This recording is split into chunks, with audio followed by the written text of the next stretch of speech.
Ouais, c'est vrai, ils sont fous. Fous de vérité. Salut tout le monde, c'est Xavier, bienvenue sur Watch Mojo français. Et aujourd'hui on se retrouve pour le top 10 des fois où le fou avait raison dans les films de SF. Wait a minute, Doc. Are you telling me that you built a time machine? Out of a DeLorean? Pour cette liste, on va s'intéresser aux personnages de la science-fiction que tout le monde a pris pour des fêlés du bocal, et c'est peut-être pas faux, alors qu'ils avaient totalement raison. Étant donné le nombre de vérités révélées dans cette liste, faites bien gaffe aux spoilers. Numéro 10, Dr Herman Gottlieb, Pacific Rim. Quand on fait face à une race d'aliens amphibiens génétiquement modifiés, il faut être prêt. But we could hold our own in the fight. And it turned out we had a unique skill. We were drift compatible. Quel dommage que personne n'ait été prêt à tenir compte des avertissements du scientifique du corps de défense de la faille du Pacifique, Herman Gottlieb. D'après des calculs complexes qui me donneraient la migraine, Herman prédit que les étranges créatures vont augmenter leurs attaques de façon exponentielle. Marshal, we should witness a double event within 7 days. Il a prévu que les prochains événements de la sorte n'auraient pas lieu dans plusieurs mois ou plusieurs semaines, mais bien dans les jours, voire les heures à venir, le tout menant à des événements simultanés. Mais comme souvent quand il s'agit de prédire des attaques imminentes de monstres géants, on a fait fi des théories d'Herman, aux grandes dames de l'humanité. And this is the point where he goes completely crazy. Numéro 9, Charlie Frost, 2012. À première vue, on devrait pas se fier à l'animateur d'un talk show conspirationniste à la radio, un type complètement en marge de la société.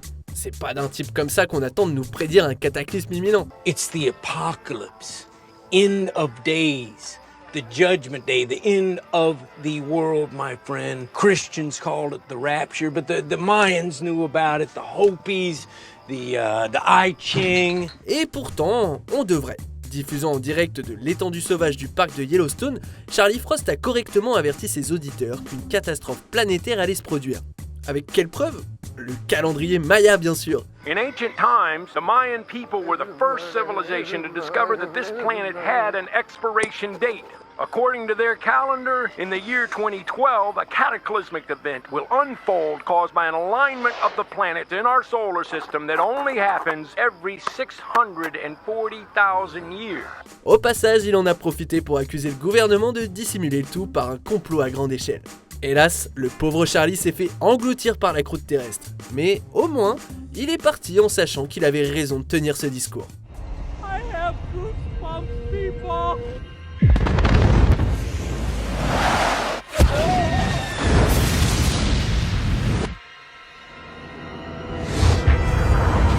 Numéro 8, Dr Matthew Bennell, l'invasion des profanateurs. Des plantes aliens prennent le contrôle d'êtres humains. Y a rien à ajouter pour y croire normalement.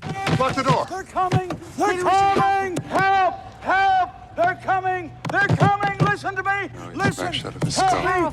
You're next, please! Please! You're next! We're in danger! Please, listen to me! Eh ben, Matthew Bennell, fonctionnaire au service d'hygiène, s'est battu contre vents et marées quand il a partagé sa théorie sur les aliens profanateurs de corps. Après s'être convaincu lui-même, Matthew a essayé d'avertir les autorités à propos des phénomènes étranges vécus par ses amis et ses collègues. And Mr. Bennell, we're asking for your discretion from now on because this whole thing might be abating. Vu qu'il ne reçoit absolument aucune aide, Matthew est donc persuadé que les clones aliens ont déjà infiltré les autorités locales et qu'une plus grande partie de la population que ce qu'il imaginait est déjà assimilée. Les gens issus d'Écosse sont partout et on ne peut plus se fier à personne. Évidemment, il avait raison.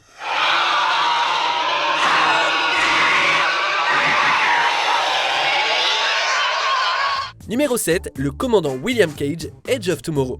C'est déjà pas des vacances de rêve d'être coincé dans une boucle temporelle en pleine attaque d'aliens. And you have to listen to me. Your very lives depend on it. Mais alors, ne pas réussir à avertir les autres de leur destin tragique alors qu'on est bloqué dans cette même boucle temporelle, encore pire. C'est pourtant exactement le scénario dans lequel le commandant William Cage se trouve après s'être fait asperger de sang aliens toxiques et s'être accidentellement retrouvé dans cette mauvaise situation.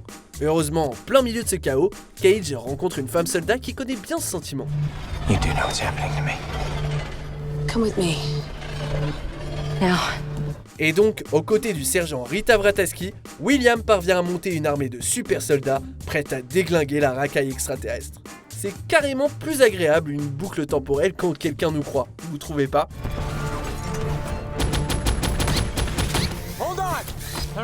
Cross the trench. 12 o'clock. Then look to your right.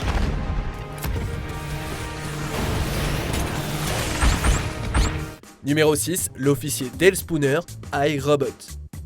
Je pense pas que quiconque dans l'histoire du cinéma en veut plus au robot que l'officier Dale Spooner.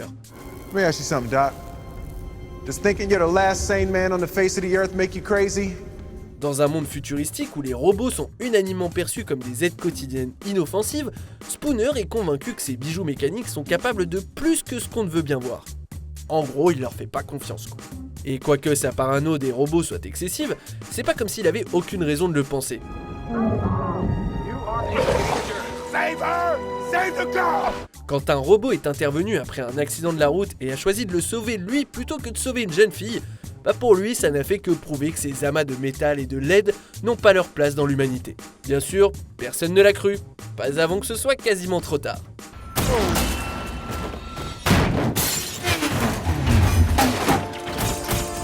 Numéro 5, Joe Brody, Godzilla. Apparemment, croire en l'existence de monstrueux et gigantesques prédateurs, ça a tendance à vous faire passer pour un fou aux yeux des autres. And oh my God, there it is. Whatever it is, that's in there. Whatever it is they're guarding so carefully, started talking again. Prenez William Randa par exemple, l'unique survivant d'un navire de guerre attaqué par un titan non identifié. Il a passé 30 ans à essayer de prouver que de tels monstres existent. Monsters exist. No shit. Nobody believed me. Yesterday I was a crackpot. Et puis il y a aussi Joe Brody, ingénieur à la centrale nucléaire de Janjira. Le pauvre homme a vu sa femme mourir à cause d'une brèche désastreuse et il s'est dit que cette brèche avait été provoquée par autre chose que ce qu'on lui avait dit. You keep telling everybody that this place is a death zone, but it's not. You're lying. Because what's really happening is that you're hiding something out there. Bon après, ok, son côté obsessif depuis plus d'une décennie le place un peu dans la catégorie des maboules, mais il avait raison depuis le début sur l'existence d'un secret grand comme un lézard géant. Numéro 4, Howard Stumbler, 10 Cloverfield Lane. L'ancien matelot de la marine américaine a tout d'un psychopathe survivaliste complètement taré. Russians are developing some nasty stuff, and if the Martians finally figured out a way to get here, their weapons will make the Ruskies look like sticks and stones. Luckily, I prepared for this. Le bunker souterrain, check. Les théories du complot tirées par les cheveux, check. Retenir des civils prisonniers, check. Bien sûr, Stumbler croit qu'il aide ses prisonniers en leur donnant un abri pour ne pas être victime de l'atmosphère toxique ou de l'attaque des aliens. Comme vous pouvez l'imaginer, ces otages ne voient pas les choses de la même façon, surtout après avoir découvert qu'avant eux, un autre otage a été, éliminé.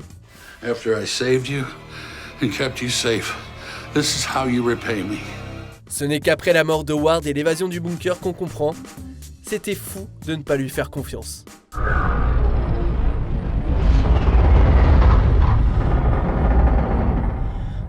Come on.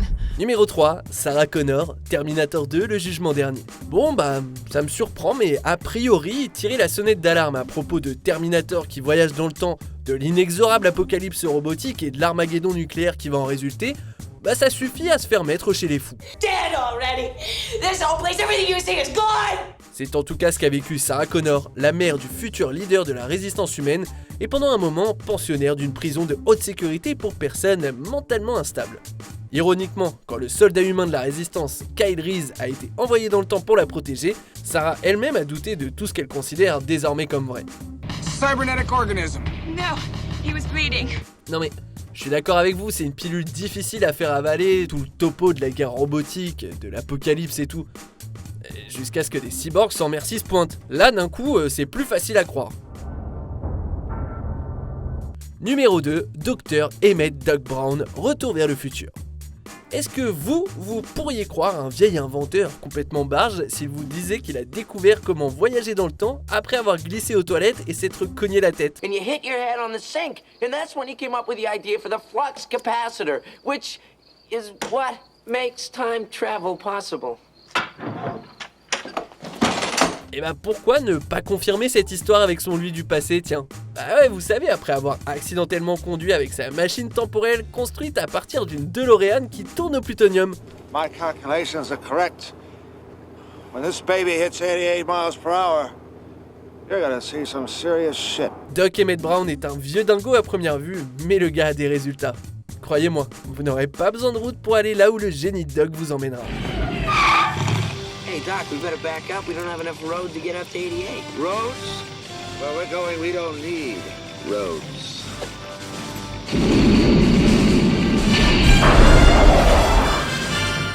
Pas vrai, Marty? Ça s'appelle un condensateur de flux et vous feriez mieux de croire Doc Brown. Les fous sont les meilleurs personnages, j'ai pas raison?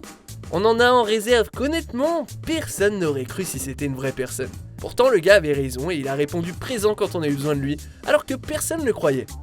Alors passons en revue quelques mentions honorables et découvrons ensuite quel personnage taré avait en fait tellement raison. Hell does this have to do with anything?